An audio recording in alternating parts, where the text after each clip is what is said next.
Welcome to chess school Assam. আজি আমি কিছুমান চেকমেট চাম, কাৰণ চেছ গেমটো আমি যদি শিকিছো, চেছ গেমৰ মেইন অবজেক্টিভ চেকমেট, সেইটো আমি শিকিবই লাগিব।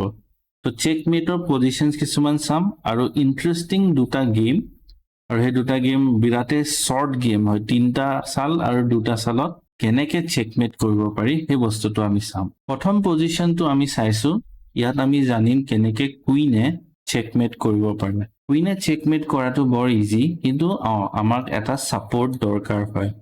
তো ইয়াত কেনেকে মেট হয়, ফাৰ্স্ট কুইনটো G7ত আহিলে আমি চেকমেট কৰিব পাৰো। G7ৰ পৰা এতিয়া কেলে চেকমেট হৈছে, কাৰণ কুইনটো হোৱাইটৰ কিঙে বচাই আছে।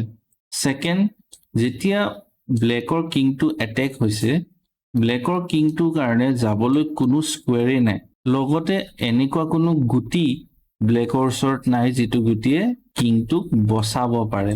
সো এনেকুৱা সিচুৱেশ্যনতে আমি চেকমেট বুলি কওঁ। এই পজিশ্যনটোত কুইনে ইয়াৰ পৰা চেকমেট, নতুবা কুইনে যিকোনো এটা লাষ্ট ৰেংকৰ পৰা চেক দি পিনিও মেট কৰিব পাৰে।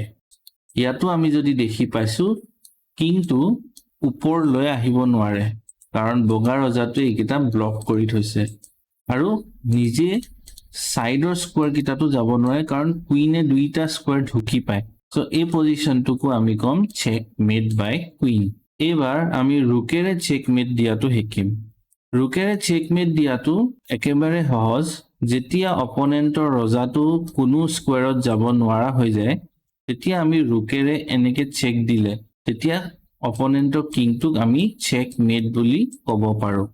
মনত থব, চেকমেট পজিশ্যন বিভিন্ন ধৰণৰ থাকে। মই তোমালোকক এতিয়া জাস্ট বেসিক্স কিটা দেখাইছো, কাৰণ বেসিক কিটা জানিলেহে আমি নতুন নতুন বস্তু নিজৰ পিনৰ পৰা উলিয়াই ইউজ কৰিব পাৰিম। এইবাৰ আমি বিশপৰ চেকমেটটো চাওঁ। পজিশ্যনটো যদি আমি ভালকৈ চাওঁ, বগা হাতীটোৱে C8 স্কোয়াৰটো কিঙৰ কাৰণে ব্লক কৰি থৈছে। তো ব্লেক কিঙৰ এটাই স্কোয়াৰ আছে A8, আৰু নতুবা যিটো স্কোয়াৰত সি বহি আছে B8, এই দুটা স্কোয়াৰতে কিংটো চলাব পাৰে। তো আমি তাৰ এডভান্টেজ এজ হোৱাইট আমি লম। বিশপ F4 চেক, কিংটোৰ 1 স্কোয়াৰ আছে কিং A8, বিশপ F3, এতিয়া এইটো চেকমেট হৈ গ'ল। কিংটো এতিয়া ক'তো যাব নোৱাৰে, আৰু যাব নোৱাৰিলে আমাৰ চেকমেট হৈ যায়। এইবাৰ আমি নাইটৰ চেকমেটটো চাম। নাইটে যিহেতু মই শিকাইছিলো L শেপত যাব পাৰে, তো নাইটে এই পজিশ্যনটোত নাইট E6 আহি পিনে আমি ব্লেকৰ ৰজাটোক চেক দিব পাৰো। আৰু কাৰণ নিয়মটো আমি জানো, যদি ৰজাটো ক'তো নেযায় সেইটো হ'ব চেকমেট। তো এই পজিশ্যনটো নাইটেৰে ৰজাটোক এটেক কৰি আছে, আৰু ৰজাটো ক'তো যাব নোৱাৰে, চেকমেট। এইবাৰ পনে কেনেকে চেকমেট কৰিব পাৰে সেইটো এবাৰ চাই লওঁ। এই পজিশ্যনটোত আমি দেখিছো বগা পনটোৱে যিটো D7ত আছে, 7th ৰেংকত, সি E8 আৰু C8 এই দুইটা স্কোয়াৰ কলা ৰজাটোৰ কাৰণে বন্ধ কৰি থৈছে। কলা ৰজাটো E7 নতুবা C7ত আহিব নোৱাৰে, কাৰণ বগা ৰজাটোৱে এইকেইটা স্কোয়াৰ বন্ধ কৰি থৈছে। তো আমি যদি এতিয়া চেক দিব পাৰো কলা ৰজাটোক, কলা ৰজাৰ চেকমেট হ'ব। তো আমি পনটো পুশ কৰিম, সো এইটো চেকমেট। ব্লেকৰ ৰজাই পনটো খাবও নোৱাৰে, কাৰণ বগা ৰজাই পনটো বচাই আছে। এই গোটেই চেকমেটখিনি এইকাৰণে পচিবল হয়, কাৰণ এটা ৰুল আছে। ৰুলটো হৈছে আমাৰ ৰজাটো, নিজৰ হোৱাইট হওক বা ব্লেক হওক, ৰজাটো এনেকুৱা কোনো স্কোয়াৰত যাব নোৱাৰে যিটো স্কোয়াৰত কোনোবা বেলেগ গুটিয়ে চেক কৰি আছে।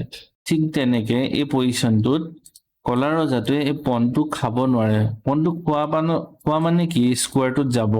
এই স্কোয়াৰটোত যাব কিয় নোৱাৰে, কাৰণ কিঙে চেক কৰি থৈছে।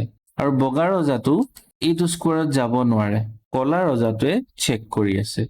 তো গোটেইকেইটা গুটিয়ে চেকমেট কেনেকে হয় বেসিকখিনি তোমালোকক দেখালো। এতিয়া আমাৰ শৰ্টেষ্ট চেছ গেম এটা ইনিচিয়েল পজিশ্যনৰ পৰা কেনেকে হয় সেই বস্তুটো মই দেখাই দিওঁ। তো হোৱাইটৰ পিনৰ পৰা শৰ্টেষ্ট checkmate E4, F6, D4, G5, queen H5 checkmate. এইটো 3টা চালত চেকমেট হৈছে। কলা ৰজাটোৰ কাৰণে নিজৰ ঘৰ এটাও বাকী নাই, চবতে কোনোবা নহয় কোনোবা গুটি বহি আছে।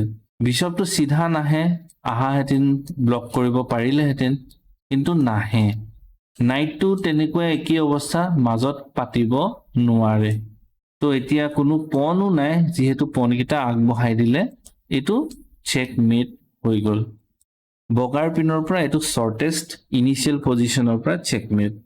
আৰু যদি আমি কলাৰ পিনৰ পৰা চাওঁ, বগাই F4, E6, G4, queen H4 একেটাই প্ৰপাৰ্টি চেকমেট হৈ গৈছে।